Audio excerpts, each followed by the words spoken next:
குழந்தைகள் பிறந்தவுடன் கணவன் மனைவிக்குள் ஏற்படும் இடைவெளி. பிள்ளைகளை தூங்க வைத்துவிட்டு கட்டிலுக்கு வந்த மது ஏற்கனவே தூங்கி போயிருந்த கணவனை பார்த்து பெருமூச்சு விட்டு கொண்டாள். வேலைக்கு போறது, பிறகு வீட்டில் வந்து டீ குடிச்சிட்டு சந்திக்கு போய் ஃப்ரெண்ட்ஸு கூட அரட்டை அடிச்சிட்டு வந்து டிவியில் அரசியல் நிகழ்ச்சியை பார்த்துட்டு நல்லா வயிற்றுக்கு கொட்டிட்டு குடிச்சிட்டு குரட்டை விட்டு தூங்குறது. இதுதான் இங்க தினமும் நடக்குது. மனைவி பிள்ளைகள் இருக்கிற இதையே மறந்து போயிட்டார். கடவுளே! தனது வாழ்க்கையை எண்ணி பெருமூச்சு விட்டு கொண்ட மது போர்வையை இழுத்து போர்த்தி கொண்டு படுத்தாள்.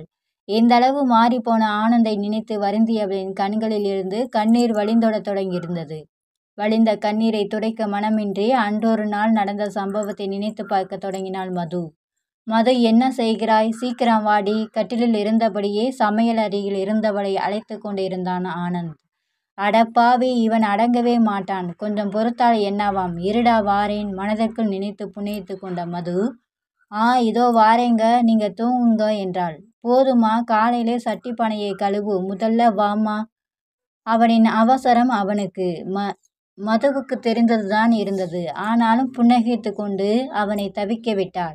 10 நிமிடம் கழித்து அவள் வந்தபோது அவளுக்காக காத்திருந்தான் ஆனந்த். அவனின் காத்திருப்பை பார்த்து நெகிழ்ந்து போனாள் மது. அவனின் தேவையை அவன் நிறைவேற்றிக் கொள்வதற்காக காத்திருந்தாலும் அவனின் அன்பை அவள் நன்றாகவே அறிந்திருந்தாள். குழந்தைகள் இருவரும் உறங்கிவிட்டதை உறுதிப்படுத்தி கொண்டு அவர்களுக்கும் போர்வையை எடுத்து சரியாக போர்த்திவிட்ட மது கட்டிலில் ஏறி படுத்து கொண்டாள். அவள் படுத்ததுமே அவளின் மேல் காலை போட்டுக்கொண்ட ஆனந்த் அவளை தன்னோடு அணைத்தான். ஆனந்தின் அணைப்பில் எப்போதும் ஒரு பாதுகாப்பையும் சுகத்தையும் உணரும் மதுவுக்கு இன்றைய அணைப்பும் வேலை செய்த களைப்பை போக்குவதாக இருந்தது. என்னங்க, உங்க கூட கொஞ்சம் பேசணும். பேசலாமா? சொல்லுடா, என்ன பேசணும்? அது வந்துங்க, இப்படியே இவ்வளவு காலமா இந்த வாடகை வீட்டில் இருக்கிறது. நம்மளுக்கு என்று ஒரு வீடு வேண்டாமா? 2 பிள்ளைகள் வேறே, சொந்த வீடு வேணுங்க. அவளின் கேள்வி சுரீரென்று ஆனந்தை தாக்கியிருக்க வேண்டும். அவளின் மேல் போடப்பட்டிருந்த காலை எடுத்துக்கொண்ட போது அவளை அணைத்து வைத்திருந்த கைகளையும் விடுவித்தான். இந்த கேள்வி எப்போதும் அவனுக்கு பிடிக்காது என்று தெரிந்தும் கேட்டுவிட்ட மதுவுக்கு அவனின் திடீர் விலகல் அவளுக்கு ஆச்சரியத்தை ஏற்படுத்தவில்லை. இனி கத்தத் தொடங்குவான் என எதிர்பார்த்தவளை நோக்கி திரும்பிய ஆனந்த், மது, வீடு வாங்கிடலாம். ஆனா இப்ப எனக்கு சாப்பாடு தா. முதல்ல சாப்பாடு, பிறகு வீடு, சரியா? ஆரிய கூத்தானானும் காரியத்தில் கண்ணாயிருக்கும் தன் கணவனை நினைத்து சிரித்து கொண்ட மது அவனின் தேவையை நிறைவேற்றி வைத்தாள். என்னடி, நாங்களாம் வீடே கட்டிட்டோம், நீ இன்னும் காணியே இல்லாம இருக்கிறாய்.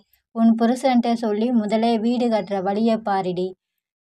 அன்றொரு நாள் தோழி ஒருத்தி சொல்லி சென்றதிலிருந்து மதுவின் யோசனை முழுவதும் வீடு பற்றியதாகவே இருந்தது. ஆனந்திற்கு தேவையான உடல் தேவையை பூர்த்தி செய்த போது அவளின் வீடு பற்றிய கேள்விக்கு அவனிடம் பதில் இருக்கவில்லை. ஏனெனில் அவன் தூங்கி போயிருந்தான். அது ஏற்கனவே தெரிந்த விஷயம் என்பதால் பெருமூச்சு விட்ட மதுவும் சிந்தித்தபடியே தூங்கி போனாள். வருடங்கள் 2 கடந்திருந்தன. இன்னும் அதே வாடகை வீட்டில்தான் அவர்கள் வசித்து வந்தார்கள். ஆனந்த் பழைய ஆனந்தாக இல்லை. குடிக்கத் தொடங்கியிருந்தான். மழை பெய்தால் ஆங்காங்கே ஒழுகத் தொடங்கிவிட்ட வீட்டின் நிலைமை மாறி போனது மட்டுமல்ல, ஆனந்தும் முழுதாக மாறி போயிருந்தான். அவளுடனான அன்பு காணாமல் போயிருந்தது. அவளை கட்டிலுக்கு அழைப்பதைவிட தவிர்த்திருந்தான். உறகுக்காகவும் அவன் காத்திருப்பது இல்லை. மது வரும் முன்பே தூங்கியும் போயிருந்தான். கணவனின் மாற்றங்களை எண்ணியபடியே கூரை விட்டத்தை பார்த்தபடியே கண்ணீர் சொரிந்து கொண்டிருந்தாள் மது. கணவனின் உடலில் கையை போட்டு அவனை எழுப்பலாம் என்ற எண்ணம் கூட இப்போது அவளுக்கு ஏற்படுவது இல்லை.